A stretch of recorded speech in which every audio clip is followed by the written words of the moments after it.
नमस्कार, कल्पना voice channel में आप सभी का स्वागत है। आज की हमारी कहानी है स्वार्थी पत्नी। एक बार कह दिया सो कह दिया, कान खोल कर सुन लो मेरी बात। वो मेरे घर किसी कीमत पर नहीं आएगी। अगर मरती है तो मर जाए, मुझे कोई फर्क नहीं पड़ने वाला। बोल देना अपनी बेशर्म बेहया बेटी से ये बात। इस घर से उसका कोई नाता नहीं, वो हमसे कोई उम्मीद ना रखे, हम उसकी कोई उम्मीद नहीं करने वाले।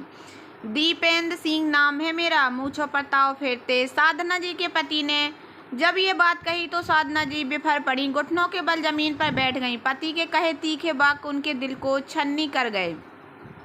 वो सोचने लगी कि अगर ये घर उनके पति का है, इस पर उनका कोई अधिकार नहीं, तो आखिर वो किस हक से इस घर में रह रही हैं। आखिर क्या जगह है उनकी इस घर और दीपेंद्र जी के जीवन में? क्या उनका कोई अस्तित्व नहीं, कोई अधिकार नहीं? फिर क्यों रह रही हैं वो यहाँ? किस लिए और किसके लिए? क्या वो सिर्फ मेरी बेटी है? क्या उसे अकेले मैंने जन्म दिया है? तो क्या वो दीपेंद्र जी के लिए सिर्फ उनकी शारीरिक भूख मिटाने का जरिया मात्र थी? आज तक उनके बीच कभी प्रेम नहीं, सिर्फ और सिर्फ वासना के क्षण थे। और न जाने कितनी ही बातें सोचकर आज उनका दिल सिहर उठा। वो अपना आंचल का टुकड़ा मुंह में ठूस कर सिसक सिसक कर रोने लगी। वो आज खुद को ठगा हुआ महसूस कर रही थी। रोते रोते वो सोच रही थी कि वो आज तक झूठे भ्रम में थी कि ये घर, परिवार, पति, बच्चे सब उनके हैं और सब पर उनका अधिकार है। दीपेंद्र जी शराब के नशे में तो पहले भी बहुत कुछ अपशब्द और गालियां दे देते थे, लेकिन होश में आते उनके गले लगकर कहते, अरे यार, नशे में भी कुछ भी बोल गया, तुम दिल पर मत लगाना। लेकिन आज तो उन्होंने सारी बातें अपने पूरे हौसो आवाज में बोली थी। बेटी ने अपनी पसंद के लड़के से लव मैरिज शादी की तो उसमें वो दोषी कैसे हो गई? वो मन ही मन विचार करने लगी, यदि मैंने बेटी को संस्कार नहीं दिए जैसा कि दीपेंद्र जी का कहना था, तो बेटे की सफलता का श्रेय किसे जाता है? उसे आखिर किसने संस्कार दिए? दरअसल उन्होंने अपनी बेटी रिया को बहुत समझाया कि वो उस लड़के को भूल जाए, उसका साथ छोड़ दे।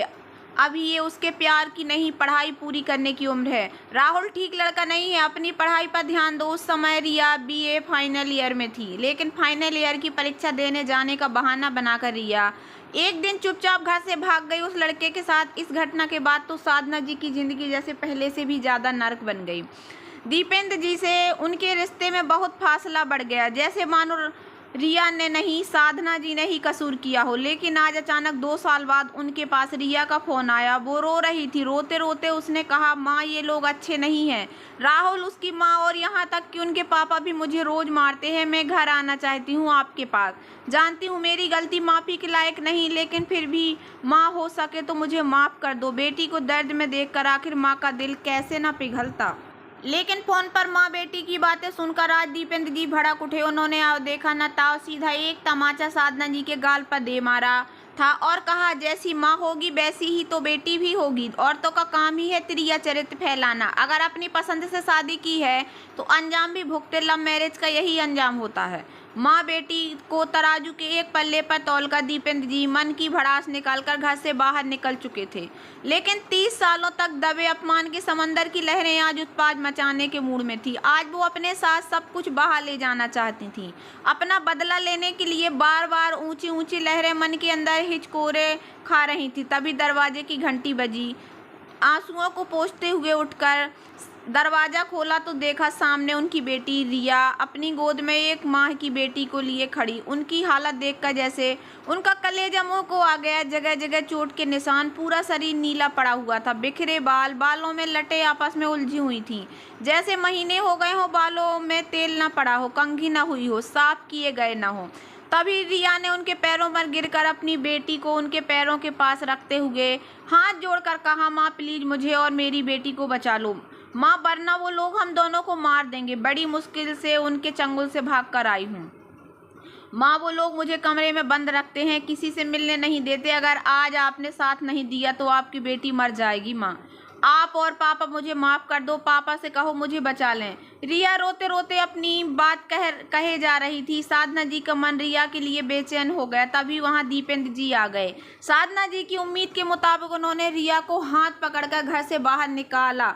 साधना जी ने कहा, रुक जाइए, आपको इतनी मेहनत करने की कोई ज़रूरत नहीं, हम लोग खुद ही चले जाएंगे। साधना जी के अंदर पीड़ा का समंदर ठाठे मारने लगा। क्या कहा तुमने? हम दोनों? हाँ, बहुत अच्छी बात है, ये तो अभी निकलो दोनों।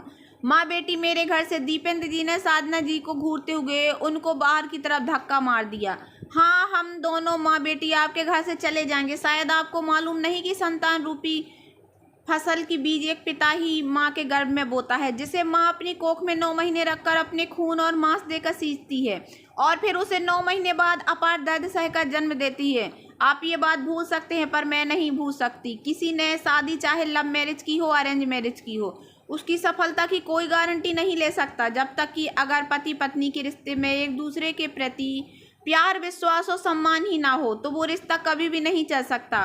फिर वो विवाह चाहे लव मैरिज हो अरेंज मैरिज, उसकी सदैव नींव कमजोर ही रहती है, जैसे मेरी और आपकी। क्योंकि हमारी शादी तो अरेंज मैरिज ही थी। फिर क्यों आप मुझे शादी के 30 सालों तक मारते पीटते और गाली देकर अपमानित करते रहे?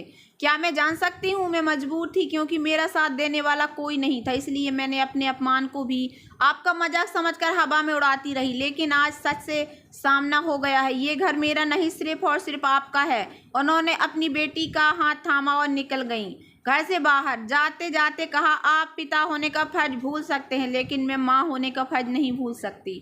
और हाँ, आपने मेरी परवरिश पर उंगली उठाई तो आपको शायद भूल गए हों तो याद दिला दूं कि विदेश में उच्च पद पर बैठे हमारे बेटे राहुल में भी मेरी ही दी हुई परवरिश है। बेशक रिया से गलती हुई है, इसका मतलब ये नहीं कि हम उसे मरने के लिए छोड़ दें। और अगर ध्यान से देखा जाए तो कहीं ना कहीं आपका बेटा बेटी की परवरिश में भेदभाव और रिया पर आवश्यकता से अधिक शासन ही रिया के इस गलती का जिम्मेदार है, कहकर साधना जी अपनी बेटी और नातिन को लेकर वहां से चली गईं।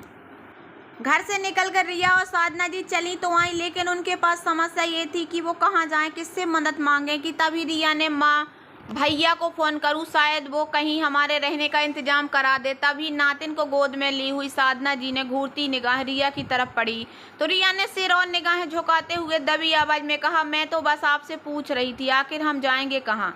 तब साधना जी ने कहा, रिया, एक गलती करके अक्ल नहीं आई जो दूसरी गलती करना चाहती हो? क्या तुम्हारा आत्मसम्मान मर चुका है? ऐसे बड़ा करोगे अपनी बेटी को? अगर तुम्हारा भाई एहसान करके मुझे रख भी ले लेकिन वो तुमको कभी नहीं अपने घर में घुसने देगा। घुसना तो छोड़ो, वो तुम्हें दरवाजे पर भी बर्दाश्त नहीं करेगा। क्या अपनी गलती भूल गई? कितनी मिन्नतें की थी मैंने और उसने तुमसे हाथ जोड़कर, लेकिन तुमने हमारी एक ना सुनी, कहकर साधना जी चुपचाप बैठ गईं। लेकिन विदेश जाने से पहले बेटे ने भी अपनी पत्नी और दीपेंद्र जी के साथ साधना जी को प्रताड़ित करने में कोई कसर नहीं छोड़ी थी। बेटे के व्यवहार को याद करके उनकी आंखों में आंसू लुढ़क आकर गालों पर आ गए, जिसे उन्होंने पोंछकर मजबूती से अपने अतीत की कड़वाहट को भूलने की मन में ठान ली और मन ही मन खुद के वजूद को स्थापित करने का दृढ़ निश्चय कर लिया। रिया और साधना जी स्टेशन के प्लेटफॉर्म पर आकर बैठ गईं। साधना जी नातिन को गोद में लेकर सुला रही थी, जिसे देखकर रिया अतीत की यादों में खो गई। उसे अच्छी तरह याद है कैसे बाबूजी से छिप छिप कर साधना जी से रिया को साइकिल से लेकर कार तक चलाना सिखाया।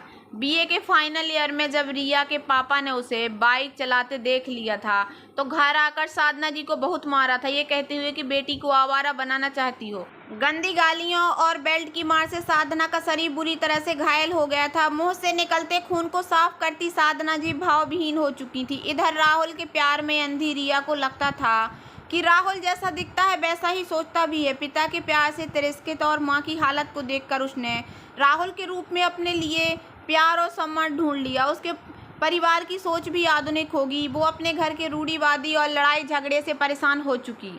वो इन सब से बाहर निकलना चाहती थी, इसलिए उसने घर से भागकर राहुल से शादी करने का फैसला लिया। सच के अंजाम रिया को उस समय अपना फैसला एकदम सही और राहुल में महान पुरुष की छवि दिखाई दे रही थी, जबकि सच इसके बिल्कुल उलट और कड़वा था। लेकिन रिया को शादी के बाद पता चला कि उसकी ज़िंदगी तो पहले से भी खराब हो गई। अब तो उसे हर रोज़ राहुल के साथ साथ उनके माँ पापा, देवर, ननंद सब मारते। राहुल के लिए वो सिर्फ उसकी शारीरिक भूख मिटाने का साधन मात्र थी और उस घर के लिए एक नौकरानी। उसकी ज़िंदगी पहले से भी बदतर हो गई। अब राहुल रोज़ रोज़ उसके साथ मारपीट और गाली गलौज करता। कभी खाना मिलता तो कभी भूखी ही रह जाती। राहुल उसके सामने ही दूसरी औरतों को भी घर लाकर उनसे शारीरिक संबंध बनाने लगा। हद तो तब हो गई जब रिया की बेटी होने के बाद उसके साथ साथ राहुल ने अपनी नवजात बेटी को भी थप्पड़ मारा और बेड पर पटक दिया, ये कहते हुए कि अपनी नाजायज बेटी को ले जाकर कहीं अभी इस घर से निकल जा, वरना मैं तुम दोनों को जान से मार दूंगा। ना जाने किस किस के साथ मुंह काला करके मेरे सिर मर दिया इसे। उस दिन रिया ने अपनी और अपनी बेटी की जान बचाने के लिए वहां से भागने का निर्णय लिया। तभी साधना जी ने रिया से कहा, रिया इसको दूध पिलाओ, ये भूखी है। साधना जी की आवाज़ से रिया अपनी कड़वी यादों से बाहर आई तो उसने अपनी माँ की गोद से बेटी को लेते हुए कहा, माँ मैं जानती हूँ कि मेरी गलती माफ़ी के लायक नहीं, लेकिन फिर भी हो सके तो मुझे माफ़ कर दो। आज मेरी वजह से आप भी बेघर हो गई। तब साधना जी ने कहा, नहीं रिया, मैं तुम्हारी वजह से बेघर नहीं हुई, बल्कि तुम्हारी वजह से सच को मैंने जान लिया और स्वीकार भी कर लिया। वो घर तो कभी मेरा था ही नहीं, वहाँ तो मैं अब तक बंधुआ मजदूर की तरह थी, लेकिन अब आज़ाद हूँ। रही तुम्हारी बात, तो तुम मेरी बेटी हो, गलती तुमने की थी, लेकिन शायद उसमें कहीं ना कहीं मेरी भी दोष था, जो मैं तुम्हारा विश्वास न जीत पाई। खैर, जो बीत गया सो बीत गया, अब आगे का सोचते हैं कि क्या करना है। पूरी रात स्टेशन पर बैठे बैठे कब आँख लग गई उन लोगों को पता ही नहीं चला कि तभी सुबह सुबह साधना जी के कंधे पर किसी ने हाथ रखा। साधना ने आँख खोली तो देखा कि दूध वाले की पत्नी शांति आवाज़ दे रही थी, शांति तू कहाँ जा रही है? इतने दिनों तक अचानक कहाँ गायब हो गई थी? शांति, मैम साहब दिल्ली चली गई थी, वहीं जा भी रही हूँ। अब मर्द ने छोड़ दिया किसी और औरत के चक्कर में, तो क्या करूं? लेकिन आप यहाँ कैसे? और ये आपकी बेटी है ना जो किसी और के साथ भागकर शादी कर ली थी? हाँ। अच्छा, शांति दिल्ली में रहने की व्यवस्था हो जाएगी क्या? साधना जी ने कहा, मैम साहब बहुत बड़ी खोली तो नहीं, मेरी चौल में रहती हूँ, आप चाहो व्यवस्था करा सकती हूँ। किसके लिए करानी है? मेरे लिए। अब इससे आगे और इससे ज़्यादा कुछ मत पूछना, क्योंकि मैं बता नहीं पाऊंगी। साधना जी ने कहा। शांति ने कहा, समझ गई मैम साहब, चलो आप मेरे साथ एक बार। आपने खून देकर मेरी जान बचाई थी, आज मेरी बारी है। और साधना जी चल पड़ी एक नए शहर, नए सफ़र पर। अनजान शहर, अनजान लोगों के बीच माया नगरी दिल्ली पहुंचकर साधना जी को आज ना जाने क्यों बेटी के साथ साथ अपने आत्मसम्मान को बचाने का सुकून भी था। शांति साधना जी को अपने साथ चांदनी चौक स्थित अपने घर ले गई। व्यवहार कुशल शांति को साधना जी का एहसान याद आ गया कि कैसे उन्होंने दीपेंद्र जी से छुपाकर उसकी मदद की थी। एक कमरे का छोटा सा घर देखकर साधना जी ने शांति से कहा, शांति तेरा ये एहसान मैं जिंदगी भर नहीं भूलूंगी, लेकिन अगर तेरी पहचान में आसपास कोई रहने की दूसरी जगह हो तो बता, मैं किराया दे दूंगी। और हाँ, एक और ज़रूरी बात कहनी थी, कोई काम हो तो उसे भी ढूंढने में मदद कर देगी तो अच्छा होता, कोई भी काम चलेगा। तब शांति ने कहा, मैम साहब मुझे मालूम है आपको ऐसी जगह रहने की आदत नहीं, लेकिन यहाँ फ्लैट बहुत महंगे हैं, मेरे बजट में तो यही आता है, मेरी नज़र में काम तो आपके लायक कोई नहीं है। साधना जी ने कहा, शांति तू भूल जा कि उस साधना को जो दीपेंद्र प्रताप की पत्नी थी, ये साधना एक सामान्य तेरी तरह आम औरत है। मैं कोई भी काम करने के लिए तैयार हूँ। कहते हैं जहाँ चाय होती है वहाँ राह खुद व खुद मिल जाती है। शांति ने कहा, ठीक है मैम साहब, कल चलिए मेरे साथ। एक मैम साहब को खाना बनाने वाली और बच्चा देखने के लिए कोई बुजुर्ग औरत ही चाहिए, शायद आपका काम हो जाए। शांति के साथ साधना जी अगले दिन वहाँ गई। घर की मालकिन प्रिया उनकी बेटी की ही उम्र की थी। उसने साधना जी से बहुत ही अदब और सम्मान से बात की, उनको बताया कि 2 लोगों का खाना बनाने के साथ उनकी 2 साल की बेटी की भी देखरेख करनी होगी, क्योंकि प्रिया नौकरी करती थी, इसलिए उसे उनकी बेटी के लिए एक सहायक की ज़रूरत थी। साधना जी को काम मिल गया। उनकी बेटी भी आसपास के छोटे बच्चों को ट्यूशन पढ़ाने लगी। तभी उसे पता चला motorcycle, scooter, car training master की उसने अब ट्यूशन के साथ साथ वो काम भी शुरू कर दिया। साधना जी और प्रिया अब एक दूसरे के लिए परिवार की तरह हो गए थे। प्रिया ऑफिस और घर दोनों ही जिम्मेदारियों को बखूबी निभाती, जबकि उसके पति को घर के किसी भी काम से मतलब ना होता, ना ही नाते रिश्तेदारों से। एक दिन साधना जी अचानक प्रिया के घर पहुंची तो उन्होंने देखा कि प्रिया के पति ने प्रिया को गुस्से में एक थप्पड़ मारते हुए कहा, अगर तुमसे घर, ऑफिस और बच्चा नहीं संभलता तो छोड़ क्यों नहीं देती नौकरी? तुमसे कोई भी काम ढंग से नहीं होता। तुमने मुझसे बिना पूछे अपने मायके पैसे क्यों दिए? मुझे तुम्हारे तनख्वाह का पूरा हिसाब चाहिए। प्रिया ने अपने आंसू पोंछते हुए कहा, क्या मुझे मेरी ही तनख्वाह पर इतना भी हक नहीं कि मैं अपनी मर्जी से खर्च कर सकूं? मेरे भाई को ज़रूरत थी तो मैंने दिया, और कौन सा वो लेकर रख लेगा? बोला तो उसने कि अगले महीने दे देगा। तुम भी तो अपने घर वालों को बिना बताए पैसे भेजते हो, तो क्या मैंने तुम्हें कभी मना किया है? लेकिन प्रिया के पति का गुस्सा 7वें आसमान पर था। उसने प्रिया को जोर से धक्का दिया और घर से बाहर निकाल दिया गया। साधना जी घर के अंदर दाखिल हुई तो प्रिया रो रही थी। साधना जी ने प्रिया बिटिया कहकर कंधे पर हाथ रखा तो प्रिया साधना जी से लिपटकर रोने लगी। रोते रोते प्रिया ने कहा, मौसी क्यों हर दोष औरतों के सिर मार दिया जाता है? क्यों सब कुछ करने के बावजूद औरतों के हिस्से तारीफ नहीं आती? शादी होते क्यों लड़की को हर बात हर काम के लिए इजाज़त लेनी होती है? जब मैं इनके घर वालों पर पैसे खर्च करती तब इनको और सबको बहुत अच्छा लगता, लेकिन अगर मायके या खुद पर खर्च करना हो तो इजाज़त लेनी पड़ती है। क्यों? साधना जी निरुत्तर खड़ी थीं। उन्हें यकीन नहीं हो रहा था कि इतने बड़े शहर में और पढ़ी लिखी आत्मनिर्भर महिलाओं के साथ भी ऐसा व्यवहार होता है। उन्होंने कहा, बिटिया अपने अनुभवों से कह रही हूँ, अपने पति को खुली और कड़ी चेतावनी दे दो कि तुम उसका ये व्यवहार आगे से नहीं बर्दाश्त करोगी, वरना जिस आदमी ने एक बार तुम पर हाथ उठाया और तुमने चुपचाप सह लिया तो वो जिंदगी भर और हर बात में तुम पर हाथ उठाएगा, तुम्हें अपमानित करेगा। गृहस्थी चलाने की जिम्मेदारी और हिस्सेदारी पति पत्नी दोनों की होनी चाहिए, किसी एक की नहीं। बच्चों के कारण मैंने भी अपने पति के हर गलत व्यवहार और मारपीट को पूरी उम्र बर्दाश्त किया।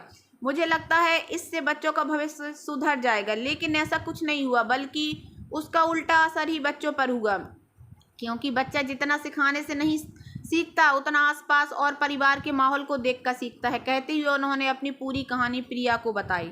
लेकिन उससे पहले मैं पूरी बात जानना चाहूँगी, क्योंकि मैंने अधिकतर तुम्हें डर डर कर ही हर काम करते देखा। साधना जी की बात को सुनकर प्रिया ने कहा, मौसी आपने बिल्कुल सही कहा, अच्छा हुआ जो आपने मुझे समझा दिया और मुझे हिम्मत देने के लिए आपका शुक्रिया। प्रिया ने कहा, अब मैं अपनी आवाज़ बुलंद करूंगी और अपने पति को खुले एवं कठोर शब्दों में चेतावनी दूंगी कि अगर आज के बाद उसने ये हरकत दोबारा की तो उसे हमेशा हमेशा के लिए छोड़कर चली जाएगी। साधना जी सोचने लगी कि काश कोई उन्हें भी समझाने समझने और साथ देने वाला होता तो इतनी देर न होती, या बात को बिगड़ने से पहले ही संभाला जा सकता था।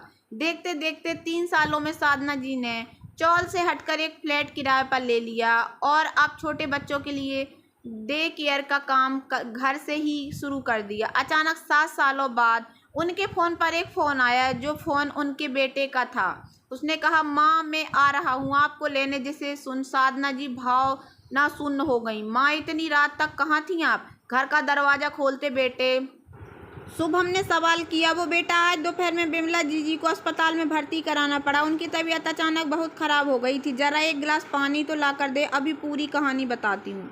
सोफे पर बैठती हुई साधना जी ने कहा। तभी उनकी नज़र अपने पति दीपेंद्र जी और बेटे शुभम की तरफ गई, जो उन्हें गुस्से में घूर रहा था। उनकी गुस्से भरी निगाहें देखकर साधना जी का दिल डर से कांपने लगा। तभी पास खड़ी बहू आरती ने कहा, माँ जी शर्म नहीं आती समाज सेवा के नाम पर ऐसी छिछोरी हरकत करते हुए? इस उम्र में उस पर से झूठ बोल रही हैं तुम, ये क्या कह रही हो बहू? मैं भला झूठ क्यों बोलूँगी, और मैं तो तुम्हें बताकर ही गई थी। साधना जी ने डर भरी आश्चर्यचकित हो अपनी बहू की तरफ देखते हुए कहा, हाय राम, अब मुझे इन सब में क्यों फंसा रही हैं? आप मुझे कब बता कर गई थी? वो तो इन्होंने और बाबूजी ने अपनी आंखों से सब देखा है, तो इन्होंने मुझे आकर सब बताया। देख लीजिए बाबूजी, मैं ना कहती थी आप दोनों से कि रिया की गलती का कारण माँ जी ही हैं। जब माँ का चरित्र ठीक नहीं होगा तो बेटी का कैसे होगा? आप तो बस अपने विदेश जाने की तैयारी कीजिए, क्योंकि इन दोनों माँ बेटी ने अब हमें अपने गांव देश में रहने लायक छोड़ा नहीं। आरती की कही कड़वी बातों ने जैसे उनके कानों में जलते अंगारे डाल दिए। मतलब मैं समझी नहीं, आज हो क्या गया है आप सबको? क्या कहना चाहते हो? साफ साफ कहिए। गुस्से में दांतों को पीसते हुए हाथों की मुट्ठियों को भिजते हुए शुभम ने चिल्लाते हुए कहा, तो साफ साफ सुनिए, कब बंद होगा आपका ये समाज सेवा का नाटक? कौन सा नाटक और कैसा नाटक? साधना जी ने अब खड़े होकर वहाँ आरती से कहा, अरे कुछ तो शर्म कीजिए, अपनी उम्र का हमें कहने में शर्म आ रही है और आप हैं कि नाटक किए जा रही हैं। बेटे बहू के प्रश्नों के तीर एक के बाद एक साधना जी की तरफ किए जा रहे थे। उनका हर दूसरे प्रश्न का तीर पहले तीर से और ज़्यादा घातक होता जा रहा था। आज साधना जी के लिए ऐसे प्रश्नों के तीरों की चुभन से बचना नामुमकिन हो रहा था। जब तक साधना जी ने कुछ सोच समझ पाती, चुपचाप घूरती निगाहों से देखते दीपेंद्र जी ने सबके सामने साधना जी को मारना पीटना शुरू कर दिया। इधर साधना जी असहाय दोनों हाथ जोड़कर बिना गलती की उनसे माफ़ी मांगे जा रही थीं। बेटे बहू से बचाने की गुहार किए जा रही थीं, लेकिन किसी ने उनकी कोई मदद नहीं की और दीपेंद्र जी जब तक साधना जी को मारते रहे जब तक कि वो थक नहीं गए। उसके बाद शुभम ने चिल्ला के बोला, कान खोल कर सुन लो माँ, आज तो मैं प्यार से बोल रहा हूँ, आखिरी बार। अपने कदम रोक लीजिए और ये गैर मर्दों से मिलना जुलना बंद कीजिए। और अगर आपको मेरी बात समझ नहीं आई तो मुझे भी बाबूजी की तरह दूसरा तरीका भी आता है समझाने का। मुझे वो करने पर मजबूर मत करिए। बेटे बहू पति के तेवर देखकर जमीन पर निढाल पड़ी दर्द से कराहती आज साधना जी के आंसू रुकने का नाम नहीं ले रहे थे। तभी साधना जी ने जाते हुए शुभम को रोक कर कहा, बेटा तुम भूल गए हो तो मैं तुम्हें याद दिला दूं, मैं तुम्हारी माँ हूँ, तुम मेरे नहीं। आखिर क्या समझाना है मुझे तुमसे और क्यों? आज मैं तुम्हारा दूसरा तरीका भी जानना चाहूँगी, क्योंकि अगर बात निकली है तो पूरी भी होनी चाहिए। अब तुम मुझे समझाओगे? साफ साफ बोलो, चल क्या रहा है तुम्हारे दिमाग में? पूरी जिंदगी तुम्हारे पिता के जुल्म बर्दाश्त किए सोचकर कि बच्चे बड़े होकर मेरा दुख समझेंगे, लेकिन मैं गलत थी। ऐसा कुछ नहीं हुआ, सब कुछ मेरे हाथ से निकल गया। अब तो मेरा मर जाना ही बेहतर है, शायद तभी इस दर्द से छुटकारा मिले। पिछले काफ़ी दिनों से देख रही हूँ तुम दोनों का रवैया, जो मुझसे बर्दाश्त नहीं हो रहा। शुभम, तुझसे मैं एक प्रश्न पूछना चाहती हूँ। पहले जब मैं घर के खर्चों को पूरा करने, तेरी पढ़ाई लिखाई के लिए और अपनी सारी ख्वाहिशों को मारकर रात दिन एक कर रही थी, तब तो घर बाहर समाज में किसी ने कभी मुझसे कुछ नहीं कहा। तू भी बड़ा हुआ, समाज के लोगों के बीच आने जाने लगा, तब वो तुझे ऐसा कुछ नहीं दिखाई सुनाई दिया। फिर अचानक ये बदलाव कैसे और क्यों? आखिर क्या कमी रह गई मेरी परवरिश और प्यार में, जो इतना गलत सोच बैठा तू मेरे बारे में? जब तूने नौकरी पकड़ी उसके बाद भी कभी तूने मुझसे कुछ नहीं कहा। तुझे तब तो कोई मतलब ही नहीं होता था कि आखिर मैं क्या करती हूँ, किससे मिलती हूँ, क्यों मिलती हूँ। लेकिन शादी के 1 साल में ही अचानक से तुझे मेरी इतनी फिक्र। काश तूने अपनी माँ को एक बार समझा तो होता, लेकिन तू तो अपने पिता की तरह कान का कच्चा निकला।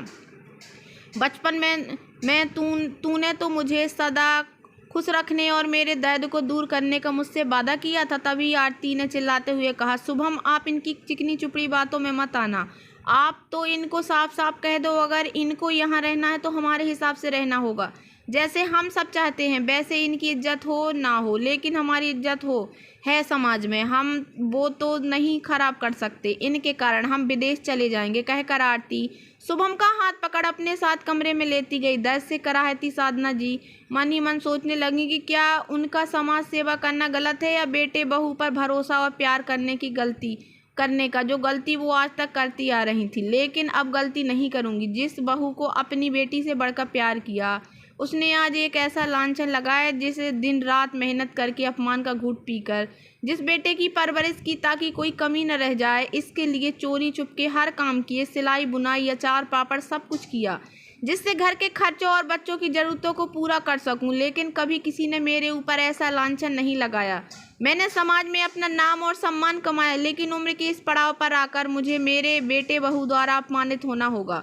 दीपेंद्र जी तो शुरू से ही ऐसे थे, इसलिए उन्हें पति से तो कभी कोई उम्मीद थी ही नहीं। ये सब सोचते सोचते कब उनकी आंख लग गई उन्हें पता ही नहीं चला।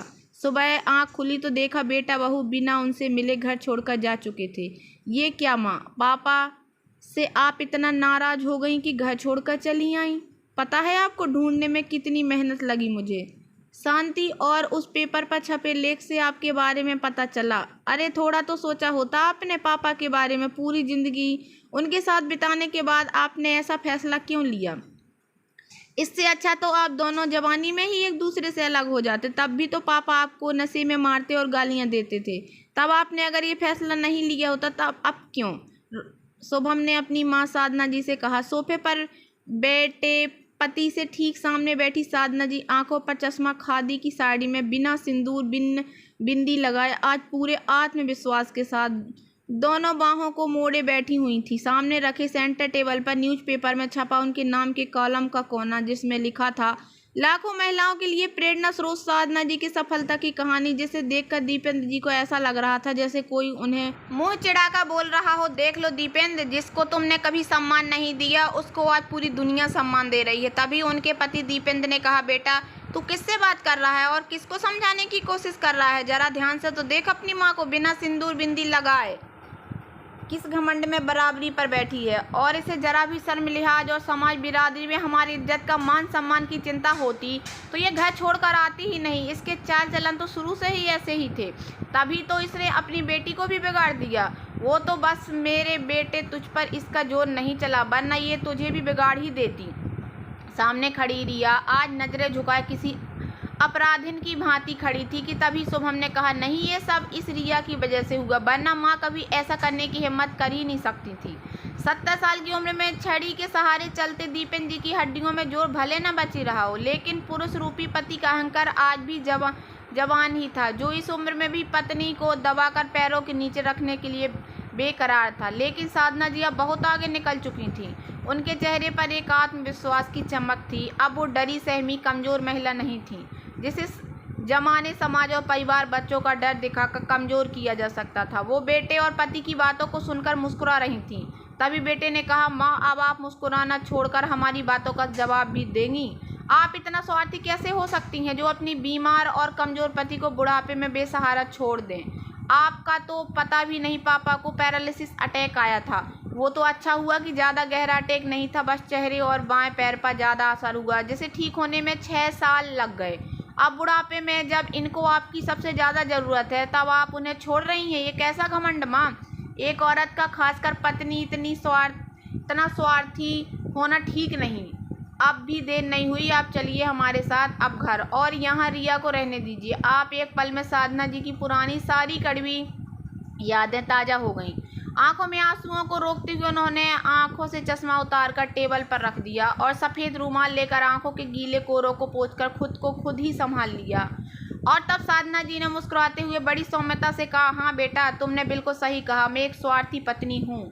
तभी तो इनकी मार खाकर और भद्दी भद्दी गालियाँ सुनकर भी इनकी सेवा करती रही। इनके घर और रिश्तों को अपना समझकर घर के एक एक कोने को करीने से सजाती रही। प्यार और समर्पण से रिश्तों की बगिया को सींचती रही। अपने बच्चों की छोटी छोटी ख्वाहिशें पूरी करती रही। उनकी परवरिश करती रही ताकि उन्हें कोई तकलीफ ना हो। लेकिन एक झटके में मेरे ही वजूद और परवरिश पर प्रश्न चिन्ह लगा दिया गया। सारा दोष मेरे सिर्फ मर दिया गया। क्या बच्चे की परवरिश सिर्फ माँ की जिम्मेदारी होती है? क्या एक औरत सिर्फ और सिर्फ अपमानित करने के लिए होती है? बड़ी आसानी से कह दिया तुमने कि मैं लौट जाऊं, लेकिन तुमने एक बार भी नहीं पूछा, माँ आप कैसी हैं? आपने मुझे ये क्यों नहीं बताया मैं आपका साथ देता? या ऐसा कोई व्यवहार जो तुमने किया होता तो जो एक बेटा होने के नाते तुम्हारी किसी भी संवेदना को मेरे प्रति होती?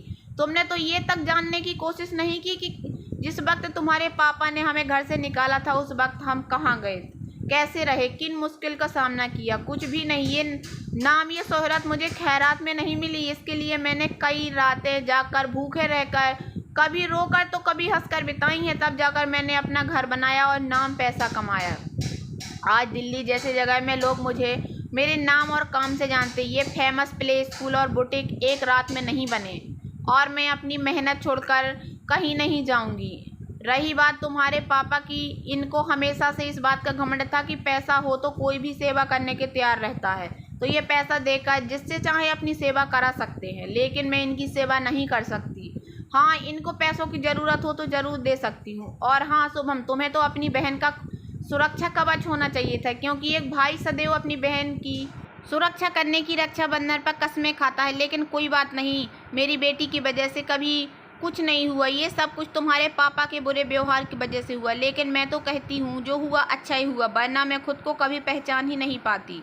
और एक आखिरी बात, आज 2 समझदार पुरुष मिलकर एक औरत को उसके कर्तव्य बता रहे हैं, तो क्या मैं इन पुरुषों से जान सकती हूँ क्या आप दोनों को उतना ही अपने कर्तव्यों का बोध है जितना आप दोनों मुझे बता रहे हो? एक बेटा होने के नाते क्या तुम्हारे कोई कर्तव्य नहीं बनते पिता की तरफ? क्यों जिस बेटे को जन्म देने के लिए लोग मन्नतें, पूजा पाठ, व्रत रखते हैं, वो उनकी सेवा नहीं कर सकता? जब सारे कर्तव्य एक पत्नी, माँ और औरत के ही हैं, तो पुरुष उसको शिक्षा देने वाला या अपमानित करने वाला कौन होता है? आप दोनों यहाँ से जा सकते हैं, कहकर घर के बाहर का रास्ता दिखाते हुए साधना जी ने उन लोगों के आगे हाथ जोड़ लिए। तो दोस्तों, कैसी लगी आप लोगों को मेरी ये छोटी सी कहानी? अगर कहानी पसंद आई हो तो प्लीज़ मेरे वीडियो को लाइक कर देना। चैनल पर नए आए हो तो प्लीज़ सब्सक्राइब कर लेना और ज़्यादा से ज़्यादा शेयर करना।